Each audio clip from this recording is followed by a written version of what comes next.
On va être en bonne compagnie. Alors, on va se garder un silence poli jusqu'au démarrage, mais on peut parler au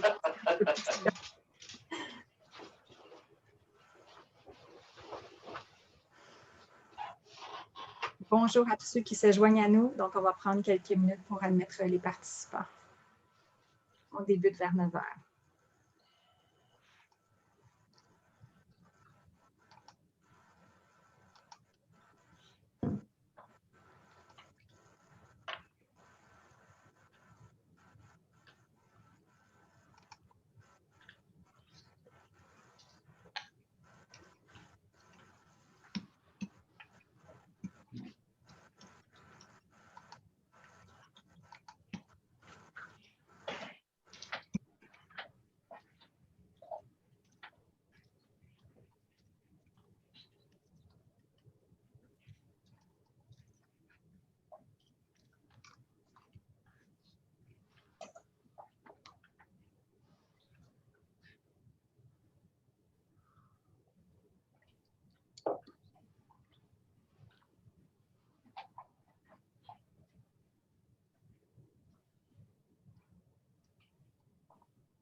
Alors, bonjour tout le monde.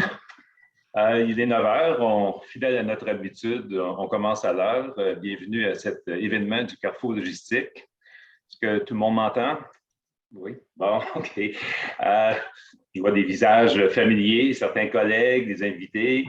Alors, bienvenue à tout le monde. C'est un événement un peu spécial, c'est ce qu'on vit depuis un an. Donc, une activité du Carrefour Logistique qui, cette fois-ci, est organisée en collaboration avec deux autres partenaires, le Pôle santé de HEC Montréal et l'association MedTech, et chacun va se présenter dans quelques instants. Donc, le programme de la journée, on va commencer par une présentation de la professeure Claudia Reboledo sur le concept de résilience, parce qu'on va parler de ça, la résilience dans le domaine de la santé. Ensuite, on a deux invités. Madame Blanchet, qui est responsable du développement des affaires pour la société Optimul, qui va nous parler du rôle d'un fournisseur non traditionnel du secteur de la santé dans la crise qu'on a traversée au cours de la dernière année. Et aussi le retour d'expérience de quelqu'un connu dans le domaine, donc Madame Maheu, qui représente l'entreprise 3M Canada.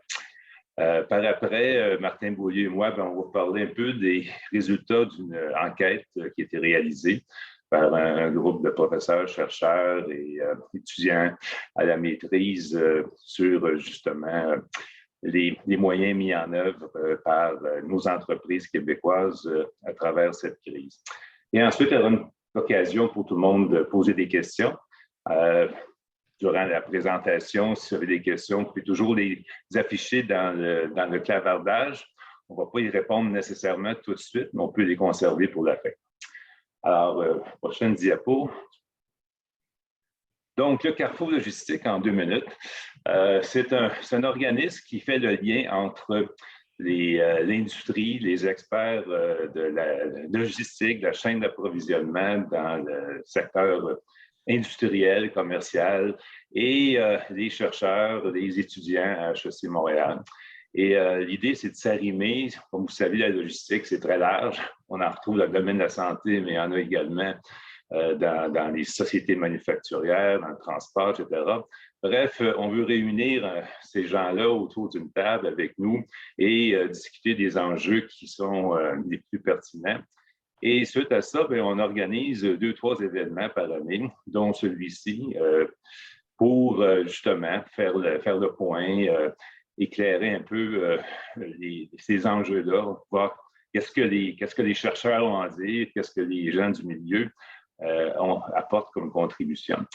Et donc, le Carrefour nous aide à faire ça.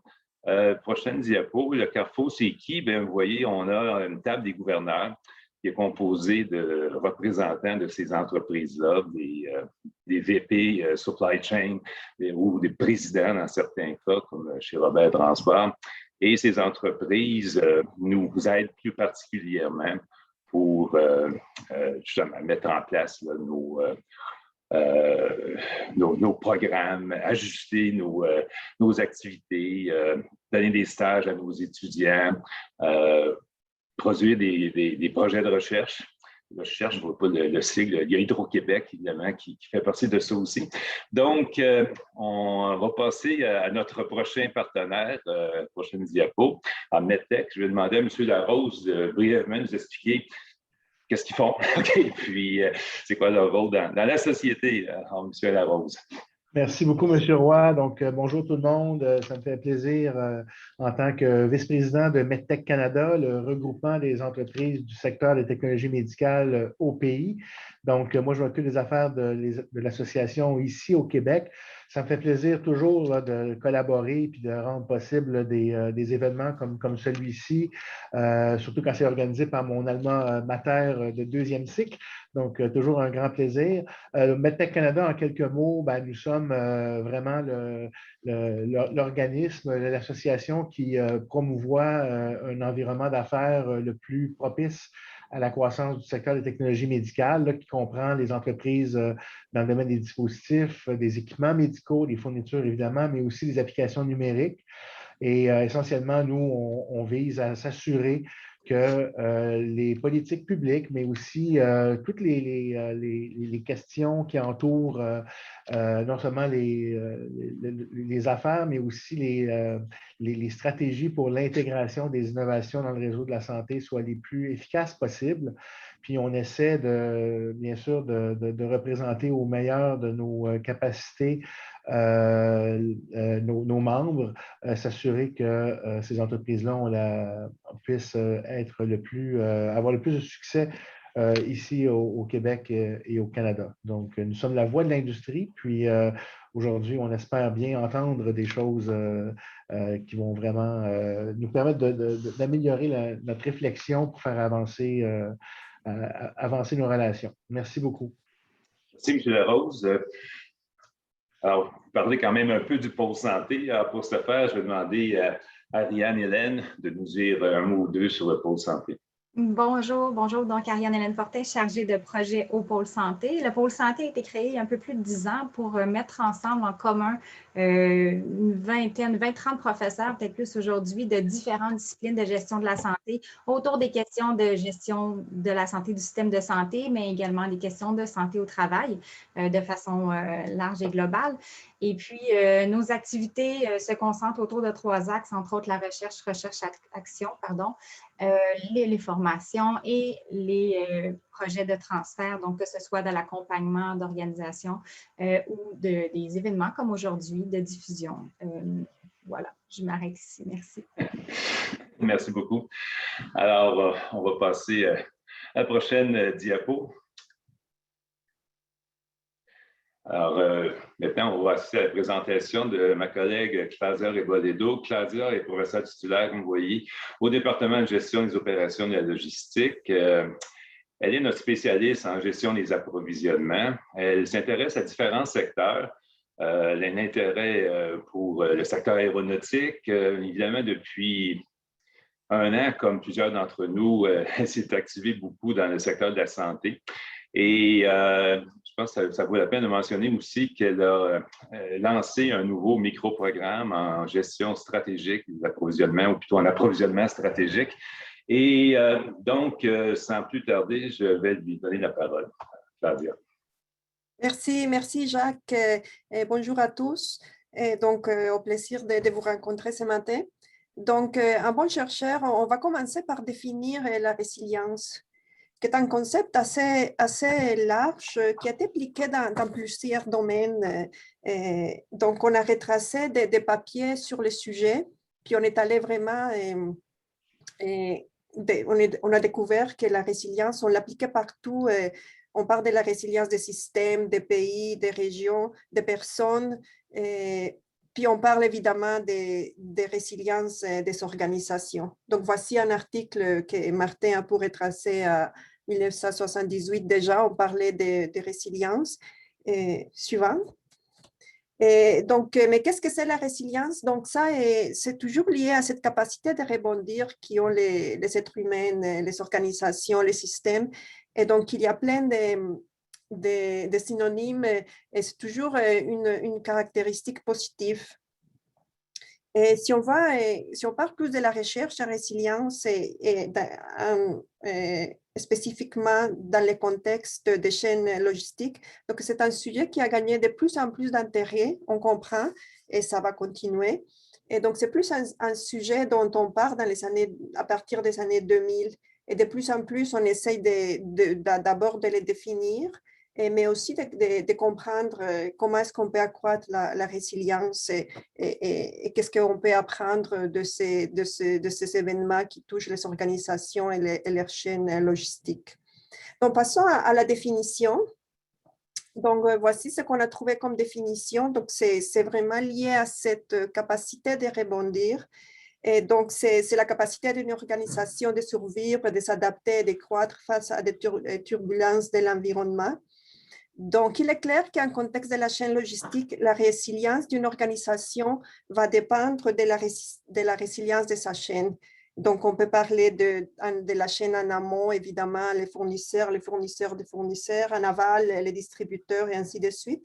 Et aussi, il peut y avoir des événements de l'environnement qui ont un impact sur l'interne de l'organisation. Donc, il y a vraiment plusieurs éléments.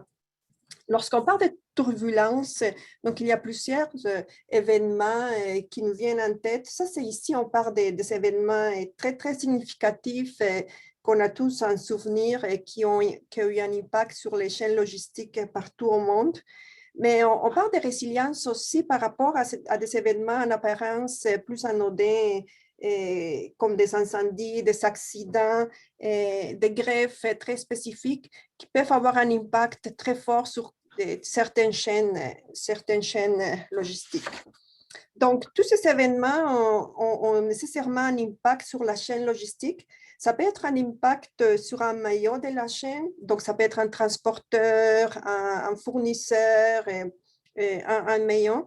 Mais beaucoup des événements, et surtout ce que j'ai mentionné, surtout les derniers, la pandémie qu'on vit actuellement, donc c'est des événements qui ont des impacts sur tous les joueurs de la chaîne en même temps.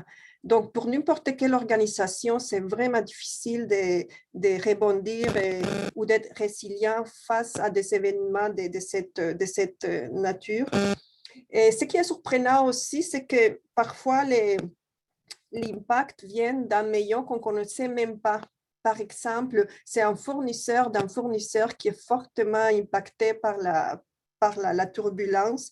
Et donc, même si on ne savait pas, même si on ne les connaissait pas, c'est lui qui va nous donner des problèmes.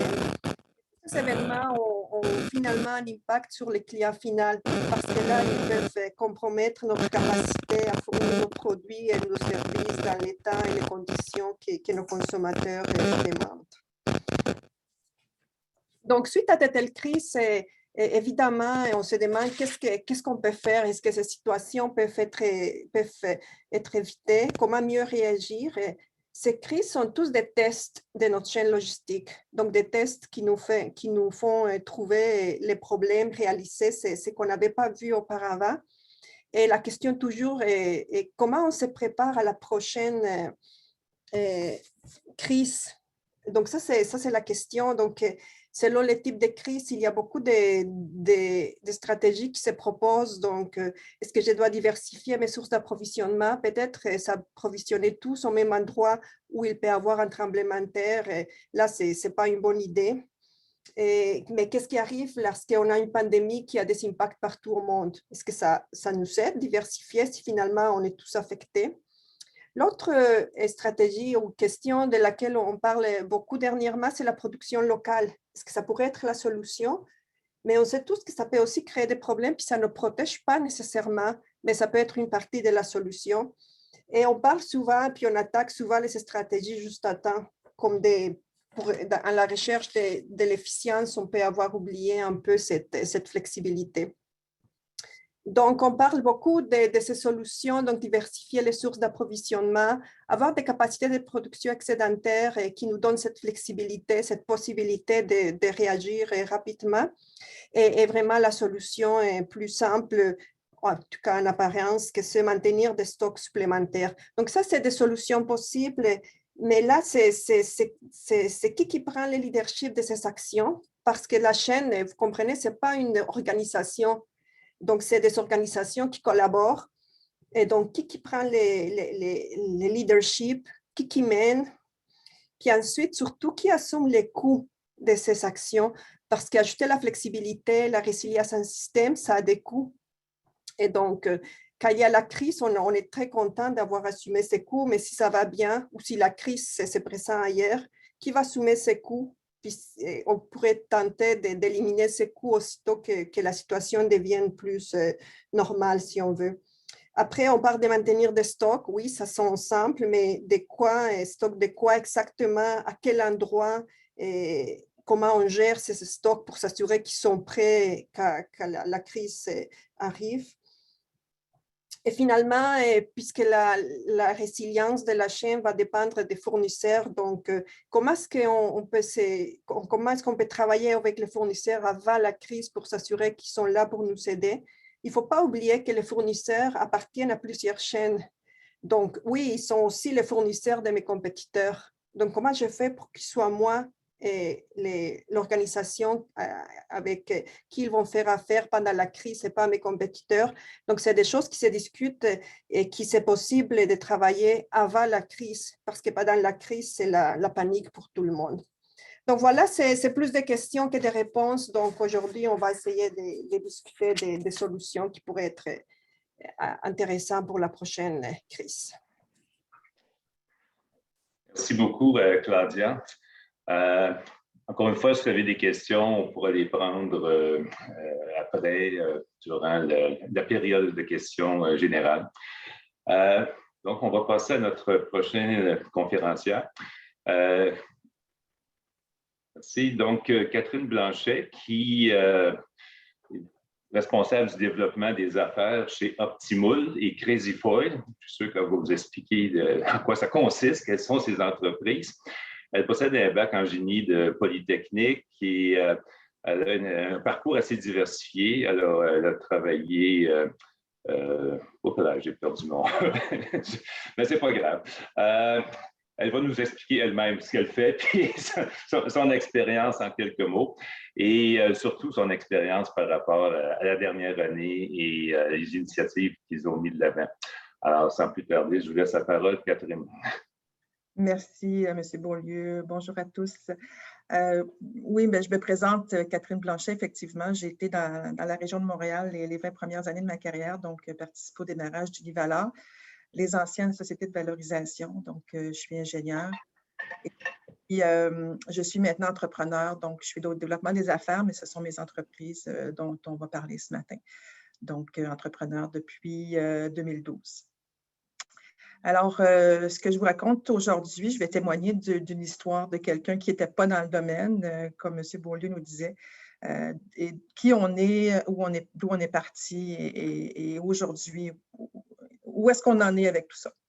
Bon, donc, mon titre d'Optimul Aero, Optimul, c'est mon entreprise, disons, mon entreprise phare. Aero, c'est la gamme de produits que finalement on a créée et qui se vend toujours après la pandémie. Donc, on peut tourner la page. Je ne sais pas qui tourne mes pages. Merci. Donc, qui est Optimoule? Optimoule conçoit et fabrique des moules pour l'injection. Nous, on se spécialise dans les moules complexes et c'est une entreprise qui existe depuis les années 80, dont j'ai fait l'acquisition en 2012. Je vous ai mis quelques images pour vous montrer que je ne veux pas faire une publicité ici, mais je veux que vous voyez de où on partait. Ça prenait quand même beaucoup d'éléments pour arriver à faire ce qu'on a fait. Donc, on est une usine de transformation finalement manufacturière. On a un petit exemple ici du résultat. Donc, nous, on conçoit les moules. Ce sont des moules complexes. C'est presque des bijoux finalement. C'est de l'art qu'on fait. Donc, j'ai des techniciens de très haut niveau ici qui sont un peu artistes en même temps pour arriver à faire ça. Et ça, ce que vous venez de voir là, ce que ça fabrique, ça, c'est un autre exemple de ce qu'on fait. Donc, ce sont des moules avec des mécanismes très complexes. Ça, c'était une première mondiale pour GM. Ils utilisaient 2 moules pour faire une pièce. Alors, nous, on a réussi à faire un seul moule. C'est des moules à 100 200 000 $, mais qui font sauver des millions et des millions de dollars en opération. Donc, c'est le genre de choses dans lequel on se spécialise, surtout pour se démarquer de la Chine qui a pris le marché des moules simples au début des années 2000. Donc voilà d'où on part. Donc, les moules, qu'est-ce que ça fait? Faites-vous-en pas, je ne passerai pas une demi-heure sur mon entreprise. On voit ici qu'on fait des moules pour le caoutchouc. Donc, le petit demi-cercle ici, c'est ce que vous voyez dans vos portières de voiture. Donc, très, très, très complexe. On est 3 seulement en Amérique du Nord à arriver à faire ce genre de choses-là. Et d'autres exemples de moules. Donc, ce qui vous montre qu'on est dans le médical, oui, parce qu'on faisait en bas à droite, c'est pour mettre des échantillons dans les hôpitaux. Mais on est aussi dans les bijoux, dans le household, dans l'armée aéromédicale. Donc, nos clients, ce sont des gens qui ont besoin de moules et qui vont produire ces biens-là. Donc, voilà. On peut tourner la page. Alors, justement, quelques clients. On est dans tous les domaines. Là. On fait des trucs dans le sport, dans le transport. Donc, nos moules sont vendus à des gens qui revendent ensuite à d'autres. Donc, on a nos moules qui sont dans des voitures Tesla, Chrysler, dans des moteurs Pratt & Whitney. Tout ça pour vous dire que finalement, dans le médical, bien, on a des clients, oui, mais ce n'est pas la clientèle habituelle du système de santé. Ce sont des producteurs, ce sont des gens qui vont être membres de MedTech, dont Benoît Larose a été présenté tout à l'heure. Donc, Stryker est membre de MedTech, j'en suis persuadée, et Movi aussi. Donc, voilà, je n'étais pas dans la traditionnelle vente au système de santé. Donc, on peut tourner la page. Alors, qui nous sommes? Moi et mon conjoint, nous sommes 2 ingénieurs qui se sont rencontrés à Polytechnique il y a presque 30 ans. Alors, nous sommes devenus entrepreneurs ensemble en 2012.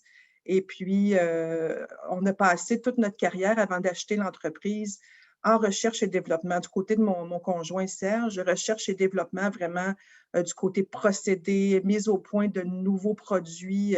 Il a sauvé des compagnies avec ses façons de faire, ses idées, son leadership. Donc, ça, c'était de son côté. Moi, de mon côté, j'étais vraiment du côté plus comme Univaleur. J'ai monté le portefeuille de brevets, la gestion de propriété intellectuelle, la commercialisation d'inventions, le support aux chercheurs.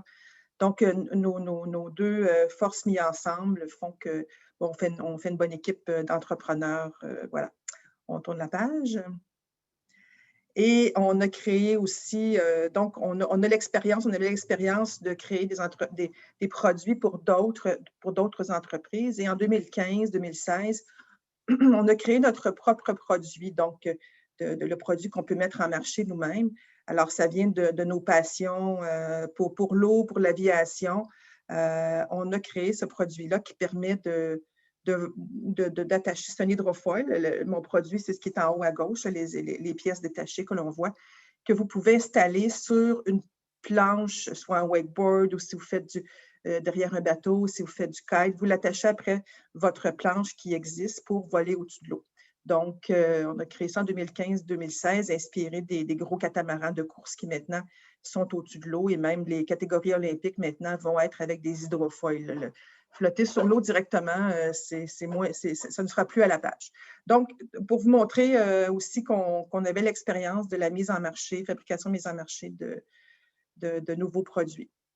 Alors, page prochaine. Alors, on arrive toutes les photos que vous allez voir aujourd'hui, ce sont mes propres photos. Il n'y a rien qui vient de Google Pictures. Là, ce sont toutes des photos de notre vie professionnelle. Donc, si vous voyez, le 11 mars, il y avait la déclaration de la pandémie mondiale, mais j'étais chez Souci International à Drummondville avec une cinquantaine d'autres personnes pour une activité de sous-traitance industrielle Québec. Alors, business as usual, le 11 mars. Le 22 mars, ben, écoutez, comme tout le monde, ce sont mes tartelettes Aruga. Monsieur Arruda qui nous a dit de faire des tartelettes portugaises. Ben, j'en ai fait moi aussi. Donc, on était juste comme tout le monde le 22 mars. Et le 25 mars, une journée assez difficile, fermeture des entreprises au Québec. On va s'en souvenir toute notre vie, je pense, tous les entrepreneurs. Mais ce jour-là, on s'est dit, ben nous, on est service essentiel, on fournit des appareils médicaux. Donc, on fournit aussi l'alimentaire. On a réparé des moules pour faire du yogourt. Donc, vous n'auriez plus de pot de yogourt aujourd'hui si on avait été fermé. Bref, on était au moins déclaré service essentiel. Ça a été quand même... Ça nous a sauvés, je pense, moralement et financièrement de rester ouverts, nous et les employés. Donc, le 25 mars, le soir, je reçois un courriel du CHUM parce qu'on travaille avec des chercheurs du CHUM pour industrialiser leurs produits, leurs idées. Et puis, ils nous envoient un courriel avec une photo d'une visière. Et puis, pourriez-vous nous faire de ça? Vous êtes très agile. Donc, on peut tourner la page. Donc, là, on est le 25 mars. Fait que le 26 mars, on a commencé le processus créatif. Moi, on ne savait pas ce qu'était une visière le 25 mars, mais le 26 mars, au soir, on avait tout fait l'étude de ce qui existe. Et puis, on a commencé le processus créatif, qu'est-ce qu'on peut faire. Donc, les photos que vous voyez là, vous allez voir les étapes en du 26 mars au 4 mai. Au début du processus créatif, et puis il a même fallu faire ouvrir pour faire un prototype en 3D. On a eu une permission spéciale pour ouvrir le Cégep de Thetford qui a une imprimante 3D pour pouvoir faire des prototypes, les faire essayer. Donc, ici, on voit un de mes employés qui fait l'outillage pour le moule pour injecter la monture de visière. Et puis ici, on a mon prototype 3D à l'essai chez Jean Coutu, la femme d'un de nos employés. Ici, ma voisine qui est dentiste, qui est venue essayer avec ses loupes si ça fonctionnait. Ensuite, parce que notre monture, évidemment, on a utilisé notre savoir. C'est ici la monture c'est comme une monture de lunettes là, sur le front. C'est en plastique. Après, donc, il y avait de l'espace pour les dentistes. Ça ici, ben, il fallait faire une image de marque. Alors, j'ai pris ma fille qui est étudiante à l'Université de Montréal et qui était à la maison, évidemment. Donc, on a créé l'image de marque avec ça. Ça a été pris là, vraiment début avril. C'est encore ça aujourd'hui sur notre site Internet. Donc, il a fallu créer l'image de marque avec cette photo-là, faite ici avec notre appareil photo, notre téléphone. Ici, on voit ma fille et ses amis parce que là, il fallait embaucher des gens. Donc, c'était beaucoup les étudiants qui s'ennuyaient. Les amis de ma fille, on a acheté des équipements. Ça, c'était nouveau. Il fallait couper l'écran qui est devant le visage. Donc, on achetait les rouleaux, on les coupait nous autres mêmes. Vous voyez ici, c'est dans mon usine, les boîtes qui s'accumulaient jusqu'au plafond. Parce que pendant ce temps-là, nous, on continuait à faire la réparation de moules, la création de moules. On avait beaucoup de demandes pour des moules dans le domaine de la santé. Donc, qu'on ne faisait pas assez, évidemment, avant tout le monde. On a ici l'embauche du père de notre comptable. Mon comptable a été un élément clé dans tout ça. Il a embarqué, il s'occupait de tout, les embauches, l'approvisionnement. Il faisait des boîtes, mais il aimait ça. Là. On était tous dans le flow, tous très contents d'avoir cette mission-là à faire pour tout le monde. Donc, on a embauché son père qui est à la retraite. Il est ici à la production des montures. On a ici notre premier client qui est parti avec sa boîte. Et puis, j'illustre ici les premières commandes, une première commande significative, là, vraiment, parce qu'on faisait des boîtes de 10, des boîtes de 100, mais là, on a notre ici, ce n'est pas des CIUS en région, ce sont des CIS Chaudière-Appalaches, donc qui nous a fait une première commande significative au système de santé. Donc, on est parti du 26 mars. Le 27 avril, on faisait des premières commandes. Écoutez, dans la recherche que je lisais, c'était dit une journée était comme une semaine était comme un mois comme une année. Ça, c'est quelqu'un d'autre qui l'a dit, mais à chaque fois que je parlais à un entrepreneur, on disait exactement la même chose. Donc, ce que vous voyez là, normalement, ça aurait dû prendre 2 ans. Là, on l'a fait en 6 semaines. Bien, je pense que tout le monde a vécu pas mal la même affaire. Là. Alors voilà, on peut tourner la page. On a fait notre demande de licence d'établissement à Santé Canada. Donc, on a obtenu le 7 mai. Et puis, le 26 juin, on a réussi à rentrer sur Amazon. Et entrer sur Amazon, c'est une opération complexe et compliquée parce que le domaine de la santé est très, très… Il ne fallait pas mettre de médecins parce qu'on n'était pas vraiment dans… Il fallait mettre des gens ordinaires. C'était très compliqué. Là, on se faisait tout le temps refuser pour toutes sortes de petites raisons. Et puis, donc, on a réussi à rentrer sur Amazon seulement le 26 juin. Et puis, en un mois, on devenait Amazon Choice Canada. Ça, ce n'est pas parce qu'on a payé, c'est parce qu'Amazon avait décidé qu'on était un bon produit, que les ventes étaient au rendez-vous, évidemment, et que le besoin était là. Et puis, donc, on reçoit sans crier gare, on devient Amazon Choice Canada. On peut faire jouer la petite vidéo. Allô tout le monde, je vous fais une petite vidéo parce que je suis trop excitée, les ventes sont capotées et aujourd'hui, bonne nouvelle, regardez ça avec le simple mot-clé Face Shield. Regardez la belle surprise, ça c'est tout commandité sponsorisé là. On est ligne 2, mais on est le Amazon Choice pour Face Shield. Donc bravo à toute l'équipe, Amazon Choice pour Face Shield.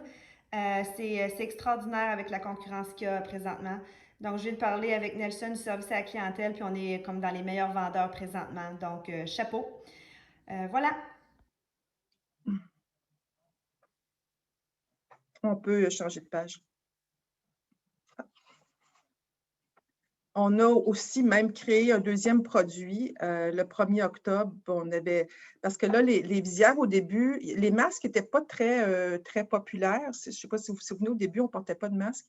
Donc, les visières faisaient office de lunettes et de masques. Donc, c'était très, très le fun parce que les gens pouvaient respirer, se voir parler. Mais quand le masque est devenu la norme, on va dire, tout le monde portait un masque, bien là, la visière, en plus, ça faisait 2 choses. Fait que les infirmières à l'hôpital se sont mis à vouloir mettre plus des petites lunettes et le masque, ça faisait moins lourd. Alors, le 1er octobre, on a dit on fait une lunette et puis le 4 novembre, on avait une lunette prête à vendre. Donc, on voit ici les idées, le produit final et puis nos premières ventes. Encore une fois, ce sont toutes mes photos. Ce sont de nos clients à nous. En fait, ce sont une employée de chez Movi avec son conjoint qui part en avion sur Air Transat voir sa famille en France dans le temps de Noël. Alors, pour vous dire que c'est le cercle d'innovation a été refait en dedans de 4-5 semaines. On peut changer la page. Alors, on embarque dans la logistique, vraiment le sujet du jour, les défis en approvisionnement. C'est sûr que nous, on pouvait faire des moules, on n'avait pas à se trouver quelqu'un qui fait des moules, mais il fallait trouver le plastique. Le plastique, et encore aujourd'hui, le plastique est difficile à avoir, il est plus cher, les granules de plastique. Ensuite, tout le monde s'est mis à vouloir faire des visières, donc les rouleaux de plastique pour faire les écrans. Si on n'était pas déjà client, ils ne nous parlaient même pas. Donc, c'était de trouver des fournisseurs qui vont nous parler, qui vont nous vendre, puis qui vont nous vendre parce qu'on se faisait dire, ben, un rouleau de plastique, oui, vous allez l'avoir en septembre, mais écoutez, nous autres, on était au mois d'avril, on était au mois de mai. Là. Donc, c'était le défi, là, à tous les lundis, c'était le défi de trouver de la matière première. C'était le défi on se mettait 2-3 personnes là-dessus avec tous nos contacts et notre énergie. Donc, ensuite, il y avait la logistique de transport. C'était extrêmement long d'obtenir des choses. Donc, le transport était devenu, tout était transporté. On n'allait plus à l'épicerie, on se la faisait transporter. Donc, ça, c'était un défi de tous les jours, tellement que Ça ici, c'est mon conjoint. Nous avons un avion et Serge est pilote. Ça, c'est pour aller voir nos clients parce que comme on est en région, c'est une longue histoire, mais sur plusieurs années, Serge a décidé de devenir pilote pour qu'on puisse aller voir nos clients et aller chercher nos clients. Et il est allé chercher, on voit la boîte en arrière, ce sont pour pouvoir faire des prototypes. Il a fallu aller chercher nous-mêmes. Sinon, soit qu'il se perdait ou on l'avait 2 semaines plus tard. Si on ne montrait pas aux clients qu'est-ce qu'on pouvait faire, on perdait les ventes ou on pouvait, avec ce qu'on pouvait mettre dans l'avion, on pouvait commencer à produire puis à faire des ventes, puis après ça, le reste venait par les transporteurs. Donc, pour vous dire à quel point, là, puis même Serge, il a pris l'avion pour aller en Ontario chercher ça, mais en théorie, il n'était même pas supposé. Mais bon, la police n'était pas dans le ciel. Donc, on a pu faire des choses avec l'avion que d'autres ne pouvaient pas faire. Prix à la hausse pour les transports, évidemment, pour les matières premières. On le voit même dans les containers aujourd'hui. Ça a doublé de prix à faire venir des choses de d'autres pays. Ça va peut-être aider à la production locale. Et la fraude et les tromperies, on s'est fait vendre du matériel qui arrivait ici, qui n'était pas, pour les écrans, qui n'étaient pas transparents. Donc, il fallait payer, pendant la pandémie, il fallait payer upfront avant de voir le stock, sinon on ne l'avait pas. Donc, il fallait prendre des risques, on en a pris. Et puis, les tromperies de toutes sortes, les fraudes, vraiment, c'était chose courante dans les premiers mois. On s'est même fait notre site Internet. Est-ce que tu peux reculer un petit peu? Notre site Internet sur notre page sur Amazon a été hacké, donc copié par des Chinois. C'était nos photos. Écoutez, c'était de ma fille. C'était les photos de ma fille. C'était nos photos. Il y avait juste une petite différence. C'était marqué « Ship from China ». Et il a fallu faire une plainte à Amazon. Et quand on fait une plainte à Amazon, les 2 sites sont retirés, et les Chinois et nous. Donc, on a perdu des ventes pendant 2 semaines de temps parce qu'il fallait faire une plainte. Donc, le site chinois a été retiré. Donc, c'est ça, fraude et tromperie, ça, c'est 2 exemples, mais il y en a eu beaucoup. Alors oui, on peut tourner la page. La vente au système de santé. Premièrement, je vais aller au 2e point, puisqu'on voit l'image, l'approvisionnement du gouvernement. Vendre au gouvernement, c'est vraiment les 12 travaux d'Astérix qu'on a.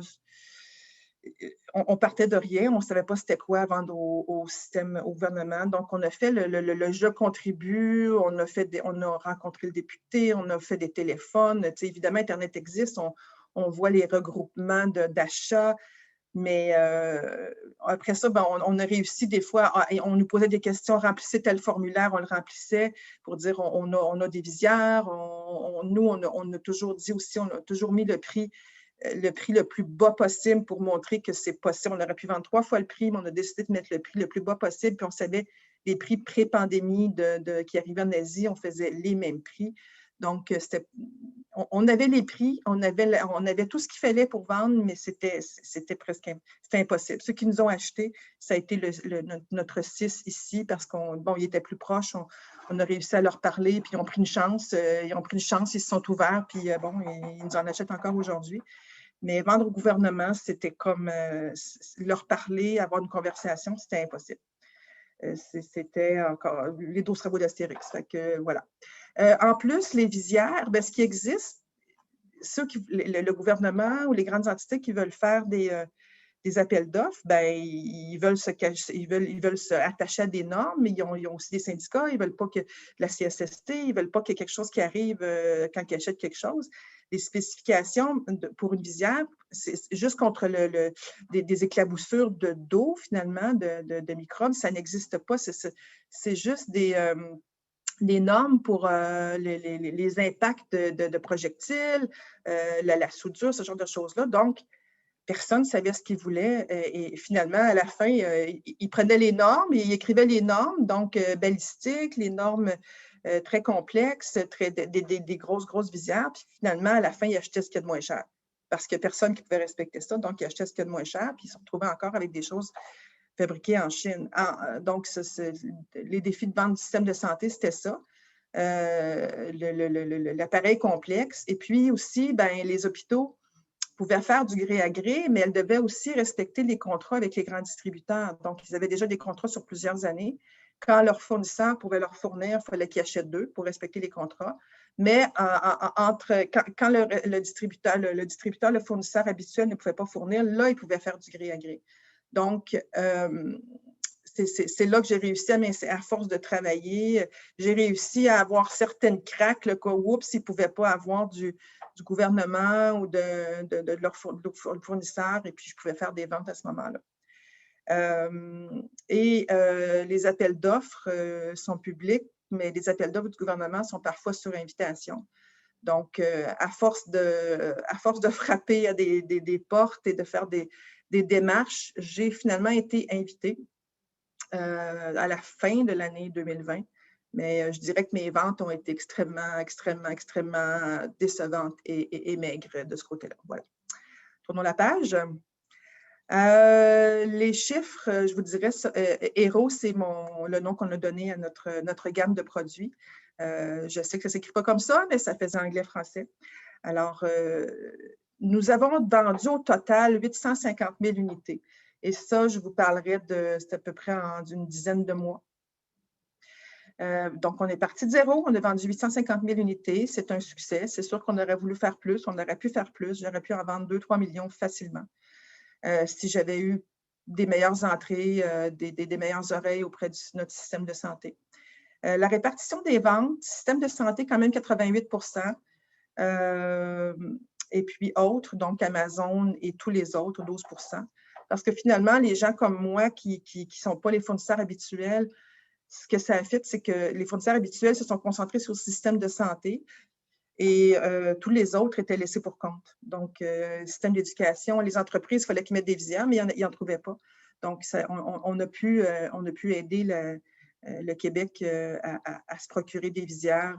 Donc, tous les marchands, au début, ils ne pouvaient pas ouvrir s'il n'y en avait pas. La restauration, les services, les cliniques médicales, les cliniques de toutes sortes. Donc, on a pu aider ces gens-là.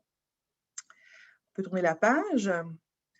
Mes efforts, et pas juste les miens, je pense que d'autres gens aussi ont beaucoup dit au système de santé, nous sommes là, nous voulons vous vendre. Et ça a été difficile pour les nouveaux, les nouveaux comme moi, de se faire entendre. Donc, tentative pour communiquer avec des acheteurs gouvernementaux, j'ai répondu à des appels d'offres, j'ai fait des ventes de gré à gré. Donc, ça a été mes efforts qui ont porté fruit plus ou moins à toutes sortes de choses. Ce que je voulais vous dire, c'est que le vidéo qu'on va voir dans 2 petites secondes, c'est finalement, il y a un journaliste qui a assisté à une de mes conférences en septembre et puis on a fait l'objet d'un article de journal qui disait qu'on est au prix de la Chine, mais on n'est pas capable de vendre nos gouvernements quand même. Donc, il y a eu une motion à partir de ça, à partir de Optimoul, le cri du cœur d'Optimoul. Il y a eu une motion à l'Assemblée nationale. Donc, je pourrais dire dans ma vie que j'ai eu une petite influence dans mon Assemblée nationale. Alors, on était bien émus de voir ça. Je vais vous montrer, on peut faire jouer la vidéo. De Gaspé.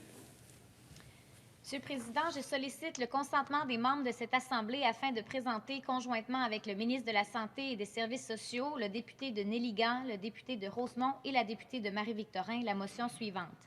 Que l'Assemblée nationale souligne les efforts des entreprises québécoises qui ont rapidement modifié leur mode de production en avril dernier pour fabriquer des équipements de protection individuelle ainsi que la qualité de leurs produits.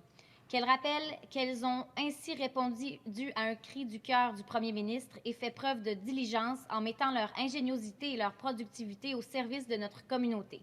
Qu'elle reconnaisse que le fait d'acquérir des équipements de protection auprès de ces entreprises sécurise les approvisionnements. Qu'elle reconnaisse également que l'achat local augmente la résilience de notre économie. En conséquence, qu'elle demande au gouvernement qu'il intensifie ses efforts d'approvisionnement en donnant la priorité aux produits québécois lorsque l'offre le permet. Y a-t-il consentement pour débattre de cette motion? Il y a consentement sans débat. À nouveau, cette fois-ci, je vous demande de me présenter vos votes respectifs, commençant par M. le leader du 3e groupe d'opposition. Pour. M. le leader adjoint du gouvernement. Pour. M. le leader d'opposition officielle. Pour. M. le leader du 2e groupe d'opposition. Pour. Madame la députée de Marie-Victorin. Pour. Cette motion est donc adoptée. Je peux changer de page. Et de Gaspé. Oh. Donc, l'avenir de Hero et d'Optimoul, bien, écoutez, nous, La pandémie et les ventes gré à gré nous ont permis d'attirer l'attention et de mieux comprendre les mécanismes d'approvisionnement. Donc, nous, on est là pour rester. On a pu se faire les dents vraiment sur l'approvisionnement et apprendre beaucoup de choses. On va aller chercher dès septembre la norme médicale ISO 13485 dans le milieu des appareils médicaux, des dispositifs médicaux. Ça prend ça pour pouvoir faire des ventes. C'est ce qui est reconnu. Donc, on va aller chercher la norme, dont on devrait l'avoir d'ici décembre prochain. Et nous allons augmenter l'offre de produits Héro médical. Nous allons faire du co-développement avec des centres hospitaliers universitaires de produits. Nous sommes déjà en train de signer certaines ententes avec des équipes de recherche pour pouvoir fabriquer leurs produits. Et puis, nous allons continuer le développement de nos propres produits médicaux. Nous agrandissons l'usine en ce moment, nous avons des nouvelles machines. On va pouvoir produire, continuer à faire le design, les tests et produire nos propres produits et ceux que l'on va faire en co-développement. Ensuite, ça c'était pour nous. Maintenant, pour les autres, la pandémie, qu'est-ce qu'elle a démontré selon nous? Bien, selon vous aussi, je pense, la dépendance du système de santé à l'importation. Et que ça a démontré aussi que les prix compétitifs, c'est possible au Québec, surtout si le système de santé achète directement du manufacturier. C'est ce que nous, on proposait, entre autres. On avait des prix qui étaient comparables à l'Asie, mais on ne passait pas par un distributeur qui, lui, il faut qu'il fasse x2, x3, je ne sais combien pour son prix. Donc, c'est possible d'avoir des prix compétitifs au Québec. Je pense que le Québec doit se tourner vers l'achat local. Vous posiez la question tout à l'heure. Pour développer et conserver l'expertise et les infrastructures manufacturières, c'est bon pour l'environnement, moins de transport. C'est bon pour la santé financière provinciale. Puis on parle beaucoup d'autonomie alimentaire, c'est très à la mode, tout le monde peut comprendre ça, mais l'autonomie manufacturière, je pense que ça doit devenir aussi un buzzword. L'autonomie manufacturière en temps de pandémie, on l'a vu, très important. Alors, je termine avec un petit exemple d'un octroi du gouvernement du Québec dans le système de santé. Le gouvernement du Québec a octroyé dans un de ses contrats 150 000 lunettes fabriquées au Québec. Et dans le même contrat, il y en avait 1 850 000 qui devaient acheter dans un appel d'offres. Et il a pris 1 600 000 lunettes fabriquées d'un fournisseur ontarien qui était 900 000 $ plus cher que celles fabriquées au Québec. Donc, on se pose la question, pourquoi? Est-ce qu'on a perdu ici une opportunité de créer de la richesse extraordinaire dans la province? Donc, c'est un exemple d'achat du gouvernement ici que je voulais vous laisser pour réflexion. Alors, dernière page, ce sont tous nos photos de nos héros qui ont porté notre visière et qui nous envoyaient des photos, donc, ou que j'ai pris en photo moi-même. Donc, il y a de la PME, d'un professeur de natation à un dentiste, à une bijoutière en Allemagne, en passant par Pure Vodka. J'ai fait la connaissance de M. Nicolas Duvernois durant cette pandémie. Donc, toutes sortes de choses extraordinaires qui arrivent et de belles surprises. Voilà. Merci infiniment. Écoutez, c'est un excellent témoignage et félicitations. Félicitations pour vos initiatives. Félicitations pour toute votre œuvre, pour votre carrière et tout ça, puis pour avoir consacré ce temps-là avec nous aujourd'hui. On l'apprécie énormément. Et je suis sûr qu'on aura des questions pour vous un peu plus tard. Moi, j'en aurais plein, mais bon, je vais laisser la chance à notre prochaine conférencière de nous parler de sa perspective à elle. Évidemment, ici, on quitte le monde des PME, on s'en va dans la grande entreprise, fournisseur traditionnel. Donc, Mme Maheu, qui est directrice des affaires gouvernementales chez 3M Canada, et je vous cède la parole, Mme Maheu. Merci beaucoup et je suis très heureuse d'être ici aujourd'hui. C'est un sujet qui nous touche particulièrement comme étant en effet un fournisseur dans le secteur de la santé, déjà avant la pandémie, mais aussi puisque je suis aussi une diplômée du HEC, 3 générations en fait dans ma famille, et aussi parce que j'ai une formation aussi en logistique, en plus d'être responsable des affaires gouvernementales. Prochaine. Je veux simplement dire quelques informations à propos de 3M pour pouvoir positionner. Ce que je vais dire après, c'est que en effet, on est une multinationale. On a 32 milliards de ventes. On est dans la plupart des pays du monde. On a 90 000 employés. On a 117 000 brevets.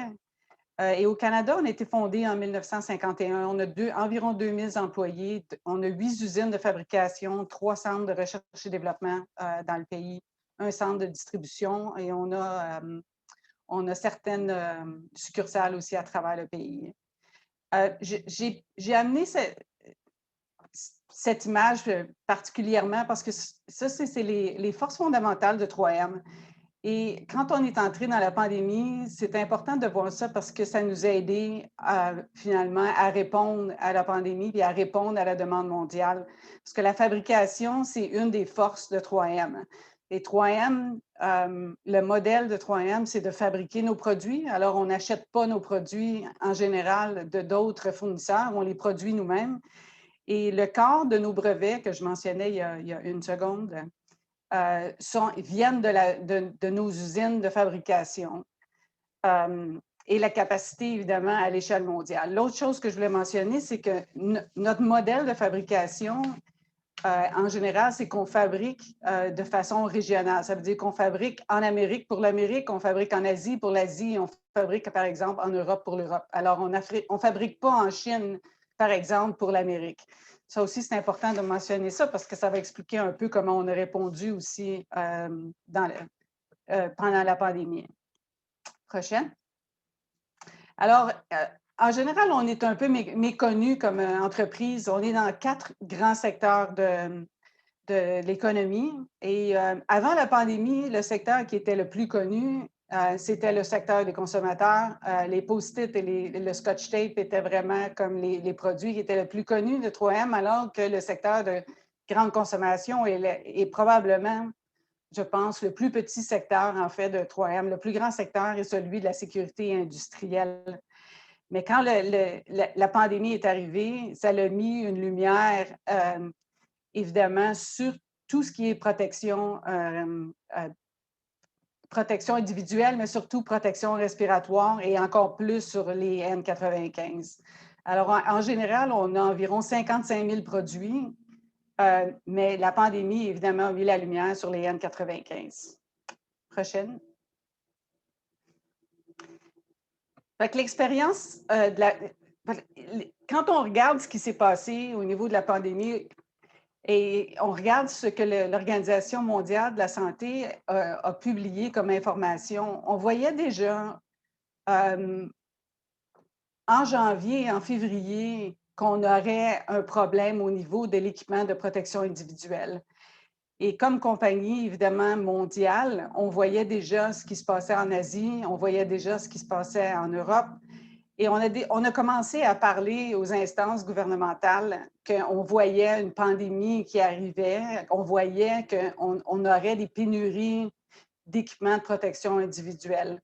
Et très tôt, c'était un peu compliqué parce qu'on essayait de communiquer avec les gouvernements qu'on n'essayait pas de leur vendre finalement des équipements. Mais à ce moment-là, il y avait beaucoup d'éducation à faire. Premièrement, qu'est-ce qui était un N95? Pourquoi il y avait besoin d'un N95? Que pas tous les N95 étaient le même. Et ces produits-là étaient en fait pas tellement utilisés dans le secteur de la santé au début de la pandémie. Ils étaient surtout utilisés dans le secteur industriel. Alors, pour le gouvernement, c'était en fait beaucoup d'éducation pour comprendre finalement ces produits et aussi que pas tous les N95 étaient le même parce que le degré de filtration, c'est une chose, mais les essais d'ajustement sont très importants et on ne peut pas interchanger des N95 de façon très facilement puisqu'il faut faire des essais d'ajustement à chaque fois qu'on change dans le réseau de la santé, mais aussi au niveau de l'utilisation industrielle. Prochaine. Alors, ce qu'on a fait, ce qu'on a vu, la première chose qu'on a vue, c'est que la demande mondiale était sans précédent de N95. Et je sais que vous allez parler de modèles plus tard, mais nous, ce qu'on a vu, c'est une demande qui était x20 et parfois x40. Alors, la première chose qu'on a fait, c'est alors qu'on voyait une demande qui était de 75 à 80 dans le réseau industriel, on a pris tous les produits qu'on avait, on les a amenés dans le réseau de la santé. Alors, évidemment, vous pouvez vous imaginer que le secteur industriel n'était pas tout à fait heureux avec la décision, mais on a décidé comme corporation de protéger le secteur de la santé, les premiers intervenants. Premièrement, nos usines, on a doublé la production déjà du début de la pandémie en mars 2020. Comment on a réussi à faire ça? Évidemment, d'arriver avec les usines 24 heures sur 24, 7 jours sur 7, mais aussi, c'est qu'on avait une certaine capacité qui venait du SRAS déjà, parce qu'on avait déjà augmenté la capacité à ce moment-là. Ça veut dire qu'il y avait une certaine capacité dans le réseau mondial qui était inutilisée. Ça nous a permis d'augmenter. Mais de doubler la capacité, c'était finalement comme une goutte d'eau dans la demande qui était là. Alors, on a vu l'OMS commencer à dire qu'il fallait changer finalement l'utilisation des N95 pour essayer de limiter l'utilisation dans les réseaux de la santé. C'est ce que tous les gouvernements à travers le monde ont fait. Aussi, ce qu'on a vu, c'est tous les pays, pas tous les pays, mais beaucoup de pays, je m'excuse, pas tout, beaucoup de pays à travers le monde ont commencé à faire des restrictions nationales et régionales à l'exportation. On a vu l'Europe, on a vu les États-Unis, et ceci a amené comme une dose de difficulté aussi dans nos chaînes d'approvisionnement parce que tout à coup, on ne pouvait plus exporter de l'Europe, les exportations des États-Unis étaient limitées. Alors, toutes nos chaînes d'approvisionnement ont dû finalement s'adapter à ça. On a collaboré avec les gouvernements pour orienter les N95 vers les régions qui en avaient plus besoin. Au niveau du Québec, on avait des réunions 2 fois par semaine. Le gouvernement du Québec avait établi un groupe de travail avec les fournisseurs, les distributeurs pour être capable d'orienter les N95 où il y avait le plus besoin dans le réseau. Les prix, on a essayé de contrôler les prix. Il y avait des prix abusifs partout dans le réseau. On contrôlait notre réseau de distribution directe, mais évidemment, il y en avait un peu partout. Des fraudes. On voyait des entreprises qui offraient des N95 de 3M partout dans le monde à des prix et des produits qui n'existaient pas. Et on a vu de la contrefaçon finalement qui venait d'Asie, qui a été vendue un peu partout. Et encore aujourd'hui, on se bat encore contre la contrefaçon. Et finalement, aujourd'hui, on a quadruplé en ce moment notre production mondiale à 2 milliards d'unités aujourd'hui. Prochain. On a fait beaucoup, évidemment, vous pouvez vous imaginer, protéger nos employés, c'était probablement une des choses les plus importantes. Alors, la continuité des activités. L'équipe de gestion de crise, d'intervention, travailler avec des fournisseurs aussi pour réduire les risques d'approvisionnement, pour quadrupler la production. On a mis des nouveaux protocoles, on a investi dans nos usines pour être capable de protéger les employés. On a établi le travail à domicile. 90% de nos employés de nos sites mondiaux travaillent de la maison aujourd'hui. Prochaine. Et ce qu'on a fait, c'est qu'au début de la pandémie, on voyait qu'il y avait, au début de la pandémie, qu'il n'y avait pas de production locale au Canada. Plus tard, évidemment, il y en a eu. Et on avait déjà de l'expertise locale en Ontario. On avait de la production de produits qui étaient à haut niveau au niveau de la protection respiratoire. On avait du personnel technique, on avait la recherche et développement. Et à ce moment-là, tous les pays du monde, finalement, il y avait une concurrence entre les pays pour attirer la production dans les pays. Alors, on a eu une entente avec le gouvernement. On a commencé à construire l'usine le 7 septembre 2020 et on a commencé à livrer le 1er avril. Alors, ça nous a pris 7 mois pour faire la construction de l'usine et commencer à livrer pour un projet qui, en général, prendrait entre 20 à 24 mois. Ça nous a pris 7 mois, finalement, pour la mettre en place. Alors, la dernière chose que je voulais parler, c'est de la résilience du réseau de santé. Je sais que tout à l'heure, on va voir des modèles, mais je pense que la première chose qui a été difficile, même au début de la pandémie, mais qui continue à être difficile, c'est la prédiction de la demande. Au début, on voyait la demande, évidemment, il y a eu une panique mondiale. Les gouvernements essayaient d'acheter des milliards de N95. Et en ce moment, on voit dans certaines régions du monde une diminution assez drastique de la demande, dans d'autres régions, beaucoup moins. Alors, comment on fait pour prédire la demande à court terme, à moyen terme et à long terme? Les produits d'équipement de protection individuelle et les fournitures médicales sont des produits essentiels. Je pense que la pandémie a établi ça. Alors, comment on fait à l'avenir quand la pandémie, parce que la pandémie, c'est jamais un bon moment pour faire de l'évaluation à long terme, mais comment on fait pour être capable de construire finalement une capacité ou comment être capable de protéger nos employés finalement dans le secteur de la santé? Alors, évidemment, il y a des options. Une des options, c'est la capacité locale, les contrats d'urgence de réserve anticipée, les stocks de réserve. Et comment on va faire pour être capable de garder la capacité? Parce que, par exemple, le gouvernement fédéral a donné de l'argent pour environ 5 000 entreprises. Ces entreprises, comment vont-elles subsister à long terme si la demande diminue, par exemple? Est-ce qu'on a besoin de légiférer pour assurer des budgets? Quels produits doit-on mettre dans des stocks de réserve et comment on doit faire pour assurer la rotation de ces produits à long terme si la demande diminue? Est-ce que ces produits vont se retrouver, comme on a vu dans beaucoup de juridictions au Canada, que ces produits finalement se sont retrouvés à ne plus pouvoir être utilisés? Le rapport de l'auditeur général au niveau fédéral a démontré que le système de stock de réserve et de rotation n'était pas adéquat. Finalement, on a vu dans le système de santé des systèmes provinciaux d'allocation qui fonctionnaient très bien et on a vu qu'il y en avait qui fonctionnaient très mal, qui avaient très peu de visibilité sur leur inventaire dans leur réseau, alors qu'on a vu d'autres systèmes, par exemple, comme au Québec, qui fonctionnaient très bien et qui voyaient très bien leurs inventaires dans les réseaux.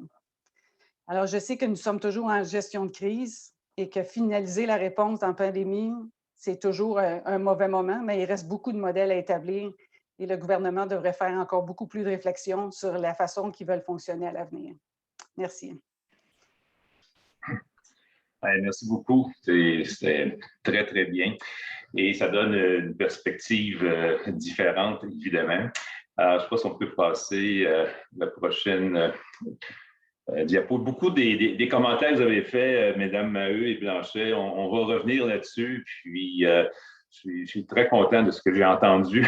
Et ça converge beaucoup avec ce qu'on a trouvé également dans nos recherches. Alors, on va aller rapidement. On va vous parler un peu de justement ce qu'on a découvert dans notre enquête. Si on peut passer à la prochaine. Bon, je ne vais pas vous importuner avec des modèles, mais essentiellement, le schéma qu'on montre ici, la ligne en bleu, c'est le niveau des stocks. Donc, si on peut avancer la prochaine. En situation normale, tout va bien. Notre niveau de stock est situé entre les deux bornes, si on veut. La flèche, en fait, la ligne pointillée du bas, c'est du haut. Donc, entre un minimum et un maximum, si vous voulez, qui nous permet de faire face à la réalité. Et il y a un événement qui va se produire à ce moment-là. Et évidemment, quand on vient d'en discuter avec Mme Maheu, un des enjeux qu'on a, c'est dans quelle mesure on est capable de prévoir des événements, les turbulences, etc. Tu sais, le porte-conteneur qui s'est échoué dans le canal de Suez, c'était assez difficile à prévoir.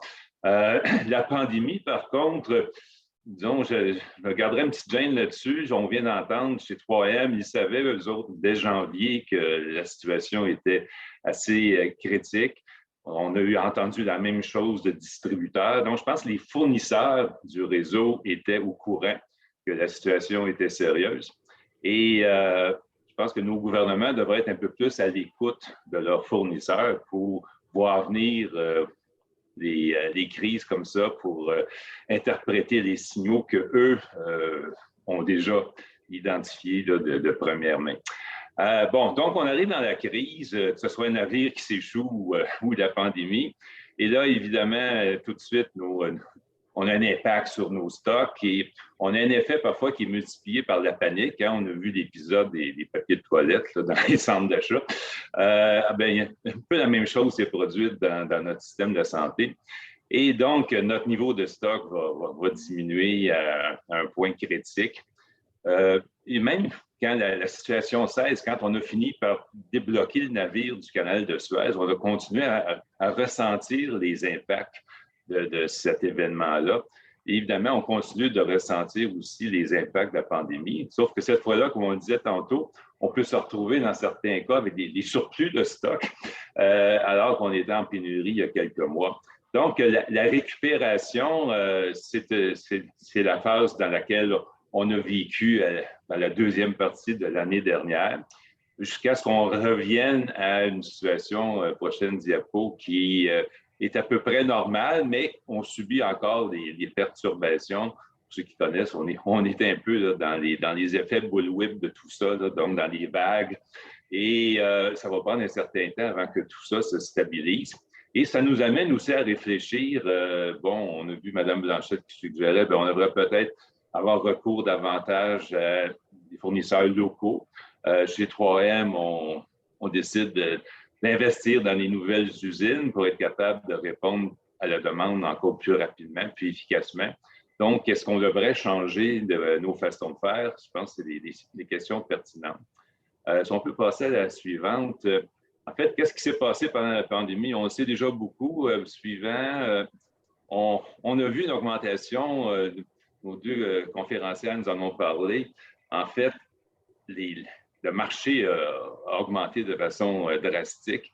En fait, c'est la Chine qui produisait à peu près 50% de ces équipements-là. Et prochaine diapo. Ce qui s'est passé en Chine en janvier, c'est évidemment, il y a le nouvel an chinois. Ça, c'est quelque chose qu'on peut prévoir chaque année. Sauf que cette année, ça a été particulier en 2020 parce que, évidemment, les activités cessant, le fournisseur qui produit la moitié des équipements est en congé.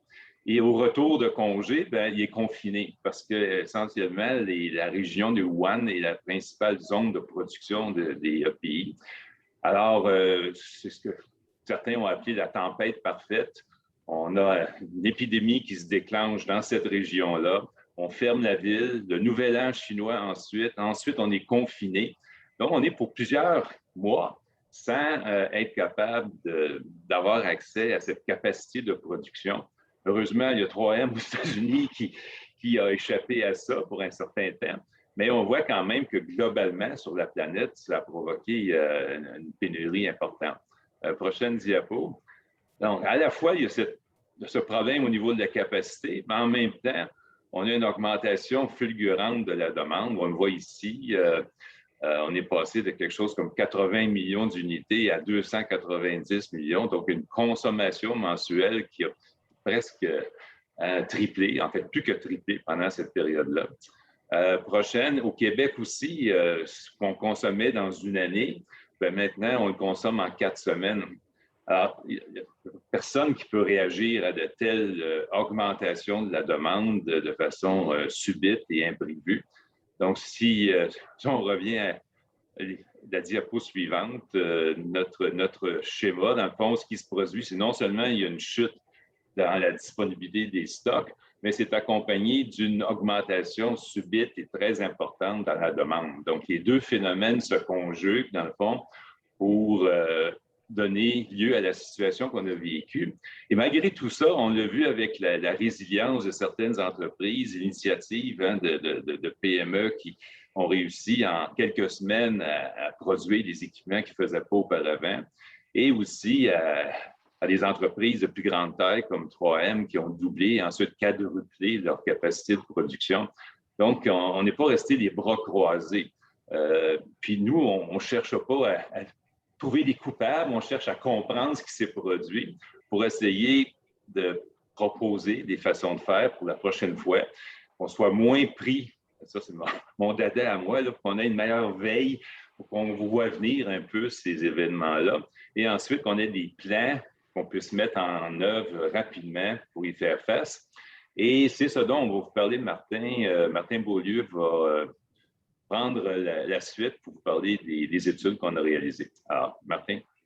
Oui, merci, Monsieur Roy. Donc, pour ceux qui suivent nos péripéties, puis M. Roy l'a mentionné, on a produit une première étude au mois d'avril qui étudiait un peu ce qui s'était déroulé au Québec pendant les premiers mois de la pandémie. On a une deuxième étude qui va officiellement sortir ce lundi. Donc, officiellement, c'est lundi. Officieusement, vous m'écrirez un courriel. Donc, où on a interrogé des fournisseurs non traditionnels qui ont contribué donc à soutenir l'effort du réseau de la santé.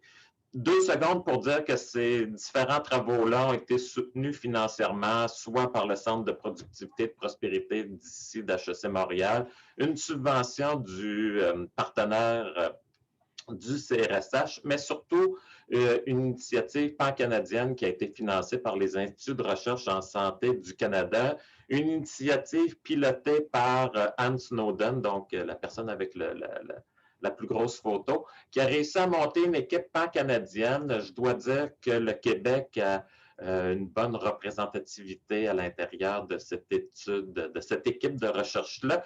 Et je rajoute une bulle dans le coin inférieur droit pour souligner la contribution d'Isabelle Aubé, qui a été notre étudiante de maîtrise, qui a collecté les données dont on vous partage aujourd'hui les principaux résultats. Monsieur Roy l'a mentionné, donc le modèle, si on l'avait schématisé de la crise de la pandémie, prend cette forme-là, mais la question, c'est combien de temps a duré la période de turbulence profonde? Donc oui, on vit encore sous des effets de choc, mais la période de turbulence profonde, de notre point de vue, a duré environ 2 mois. Mars-avril a été le gros de la crise, tant pour les capacités de production qui devaient s'adapter, mais aussi à l'intérieur même des organisations, adapter les processus de travail pour justement traiter, travailler avec des nouveaux fournisseurs. Parmi les fournisseurs non traditionnels, puis la présentation de Mme Blanchette était très éloquente à cet effet-là, il y avait des défis sur des grandes composantes de la chaîne de valeur, donc dans les développements, la recherche de sources d'approvisionnement, l'adaptation de l'appareil de production, connecté correctement avec les clients ou le secteur public. Vous retrouvez ce schéma-là qui résume en quelque sorte nos travaux du deuxième rapport. Et dans le fond, ce qu'on voit, c'est que la période de réaction des fournisseurs non traditionnels, donc entre le moment où on a l'idée et où on peut faire une livraison au réseau de la santé, a pu être de 7 à un peu plus que 42 jours. Une grande partie de ce résultat-là est comme lié avec le niveau de complexité du produit, donc du plus simple au plus, on va dire, à un niveau de complexité supérieur. Et le plus simple aussi parce que dans certains cas, on a voulu le garder le plus simple possible. Donc, on n'a fait aucune innovation sur le produit en lui-même. On a essayé de garder ça très, très basique, donc ce qui pouvait expliquer des délais plus courts. Fait à souligner, donc, la majorité de nos répondants ont indiqué donc l'obtention des permis pour vendre des produits, équipements dans le secteur de la santé. Donc, l'obtention des permis par Santé Canada n'a pas véritablement été un obstacle. Il y avait des écarts quand même assez significatifs d'un répondant à l'autre, mais peut-être que l'enjeu n'était pas vraiment du côté de Santé Canada. Beaucoup des adaptations se sont faites en continu, donc entre autres au niveau des sources d'approvisionnement. Mme Blanchet l'a évoqué qu'il y avait un défi, puis bon, il y avait une belle photo pour l'illustrer, mais pour nos répondants qui avaient fabriqué des blouses de niveau 2, véritablement l'accès à la matière première a été un enjeu qui a ralenti leur capacité à pouvoir fournir plus rapidement le secteur de la santé.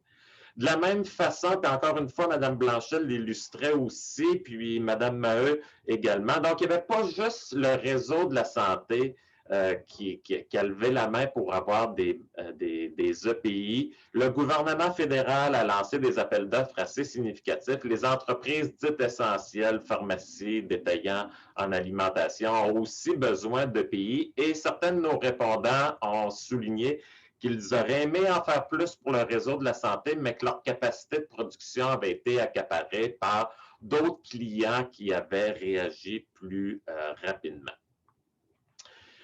Les solutions qu'on présente ne sont pas nécessairement originales. Je pense Mme Blanchette, Mme Maheu ont évoqué tout ça. C'est juste d'essayer on essaie de les positionner dans une espèce d'ordre logique où on revient encore avec la complexité associée au niveau des produits. Donc, dans le fond, peut-être envisager pour des produits plus simples qui peuvent être dont les capacités de production peuvent être activées relativement rapidement. Donc, on est davantage dans une logique d'options.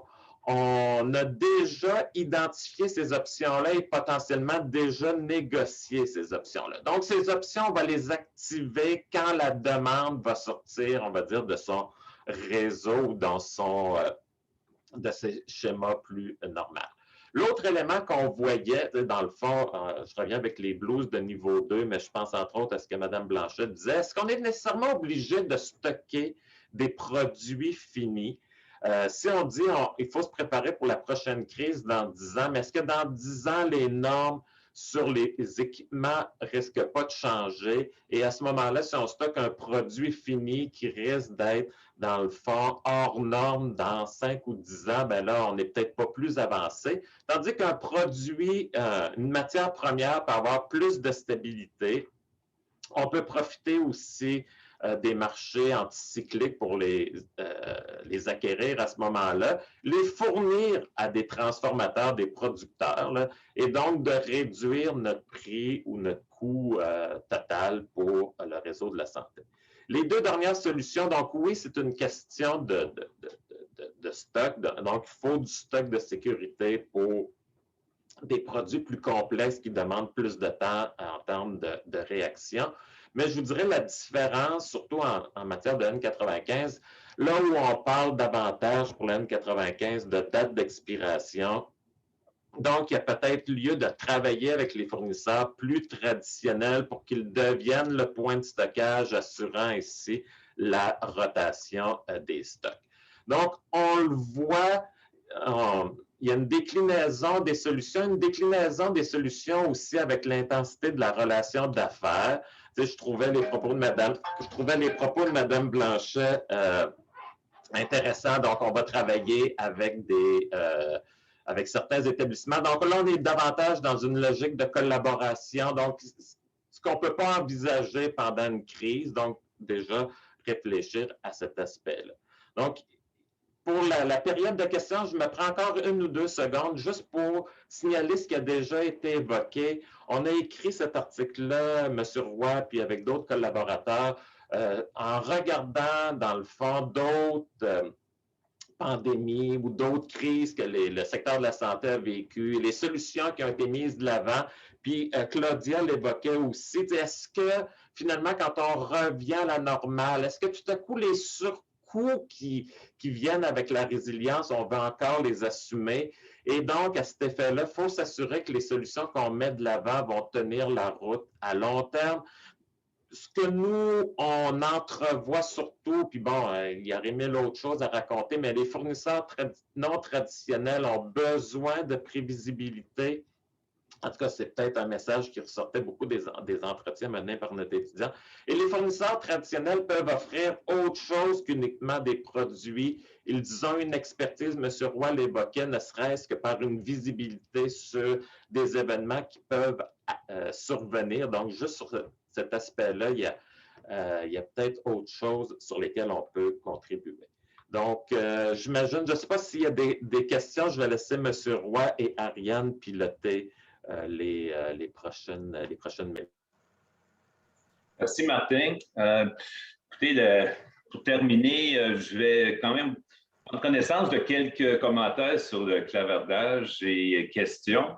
Puis ensuite, bien, on pourra ouvrir à tout le monde, simplement lever la main.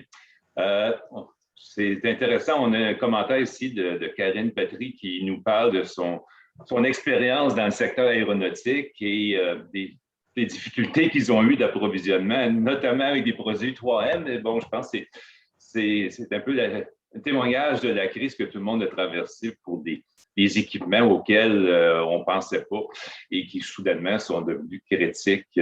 Donc, ça engage. Je vous invite à lire le commentaire.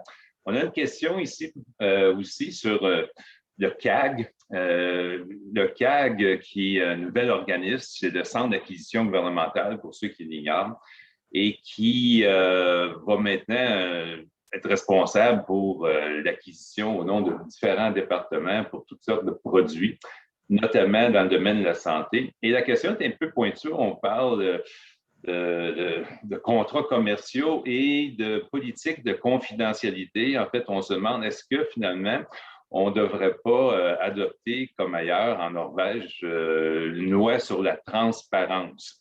Donc, est-ce qu'on ne devrait pas avoir une loi sur la transparence dans les contrats d'acquisition pour ce genre de produits-là? Je ne sais pas si quelqu'un veut s'aventurer à répondre à la question. Moi, je vais passer mon tour là-dessus. Okay, donc, je ne sais pas si dans nos fournisseurs, je ne sais pas si Mme Maheu peut-être, parce que bon, vous êtes habitué d'avoir ce genre de relation avec les gouvernements. Qu'est-ce que vous en pensez? Je pense qu'il y a beaucoup de contrats qui ont, en tout cas, il y a beaucoup d'éléments des contrats qui ont été mis dans le domaine public. Il y a seulement certains éléments, je pense, qui, au niveau légal ou qui sont plus problématiques, par exemple, comme au niveau de la concurrence, que je peux penser directement, mais je ne suis pas tellement... je ne suis pas une experte non plus au niveau des contrats, alors je ne m'avancerai pas plus loin que ça. Merci. Ben, effectivement, le CAG, c'est un peu nouveau et puis c'est gros. C'est un organisme qui va chapeauter, qui va s'occuper de l'acquisition de plusieurs milliards de dollars.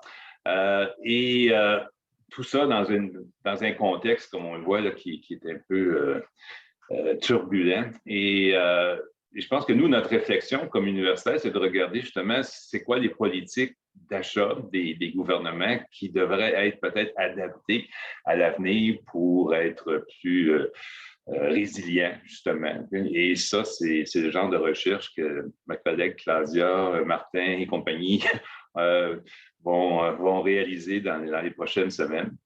On a une question sur la politique de stockage en ce qui concerne les vaccins.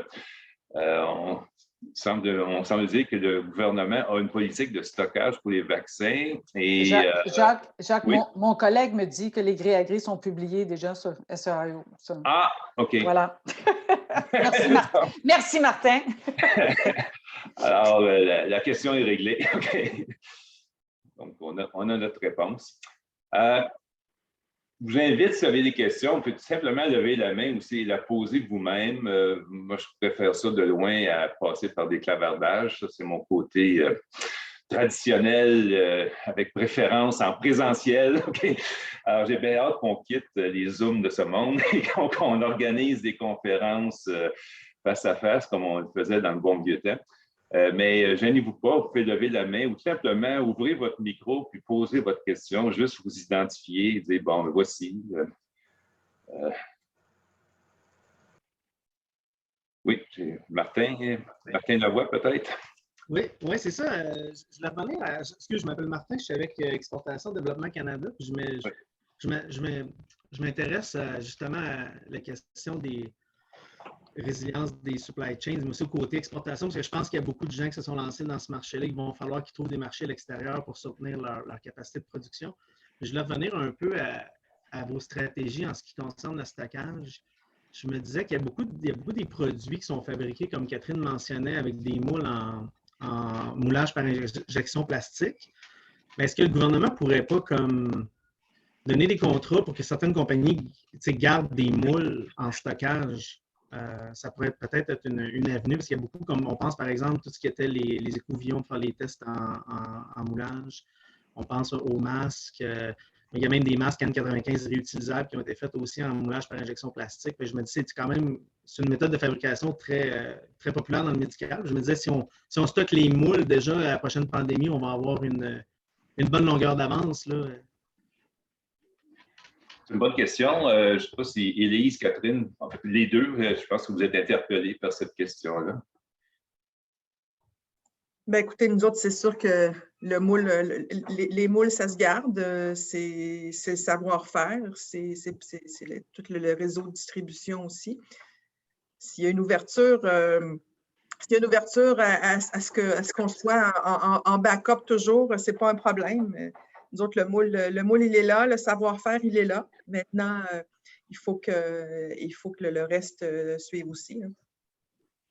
Oui, exactement. C'est ce que j'allais dire aussi. C'est que finalement, on a fait les investissements dans les moules pour faire les machines qui font les N95, mais aussi pour faire les matières premières, parce que les matières premières sont aussi importantes. Parce que ça aussi, on a vu les pénuries de matières premières. Fait qu'il faut penser aussi aux deux. Là. Tout à fait. D'ailleurs, je pense que ça fait partie aussi de nos observations. C'est que dans certains cas, ce qu'il faut conserver, c'est un accès aux matières premières, c'est des stocks de matières premières ou de moules. On a la capacité de production, mais si on n'a pas les matières premières, on n'est pas plus avancé. Donc, je pense dans la réflexion des gouvernements pour l'avenir, pour les plans de contingence qu'on veut mettre en place pour assurer notre résilience, c'est ce genre d'enjeu-là qu'il va falloir aborder. Et effectivement, les entreprises ne vont pas garder des capacités s'il n'y a pas une source de revenus ou une compensation quelconque là, qui vient avec. Alors, je pense qu'il y a beaucoup de pistes à explorer et c'est une réflexion qui va devoir être faite, je pense, assez rapidement. Donc, merci pour cette question. D'autres interventions, d'autres questions? Bon, j'ai vu certains commentaires des gens étaient assez satisfaits. Écoutez, je ne vais pas prolonger indûment ces rencontres-là. Après 1h30, le monde est essoufflé. Alors, je vais vous laisser retourner à vos courriels et à vos activités extérieures s'il y en a. Et puis, moi, je suis très content, encore une fois, de cette activité. Je vous remercie infiniment. Je remercie nos deux conférencières et en fait les trois, avec Claudia également. Et puis, je pense qu'on peut avoir des suivis à faire de tout ça. Comme Martin disait, notre dernière étude va être publiée lundi. Et je sais qu'il y a beaucoup d'intérêt pour le sujet. Et vous savez où nous retrouver. Alors, vous savez des questions, des enjeux, quoi que ce soit. On est facile à trouver. À HEC, on a tous une adresse qui est facile à obtenir.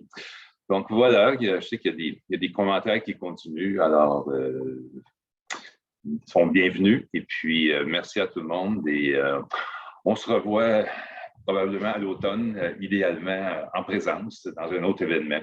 Alors merci à tous et bonne fin de journée. Merci.